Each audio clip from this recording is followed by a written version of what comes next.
পথে মহেশখালী নৌযানে চড়ে অতিক্রম করার পর লম্বা ব্রিজ দিয়ে এসে এই যে অটো সিএনজি স্টেশন আপনারা দেখতে পাচ্ছেন, অনেক অটো। ওই যে ব্রিজটা, ওই ব্রিজ দিয়ে আমরা এসেছি নৌকা থেকে নেমে। আর এই পাশে ওই যে একেবারে দূর পর্যন্ত সিএনজি অটো স্টেশনে যদি কেউ বসে, প্রচুর গাড়ি এখানে বিভিন্ন স্থানে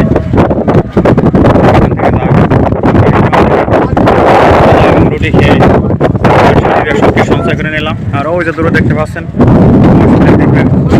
ওইদিকে আমরা যাব। এ পাশে নারিকেল গাছ বেষ্টিত জনপদ আমার বাড়ি দেখতে পাচ্ছি, দালানকোঠা। আর এই পাশে কিন্তু নদীর পার বরাবর সৃষ্ট সুন্দর বনাঞ্চল। বন্ধুরা ওই যে সামনে একটা মসজিদ দেখা যাচ্ছে, আমি জুম করে দেখাচ্ছি। মসজিদের মিনারটা আমরা দেখতে পাচ্ছি। আমরা ওদিকেই একটু পরেই চলে যাওয়ার জন্য প্রস্তুতি নিচ্ছি। তো আপনারা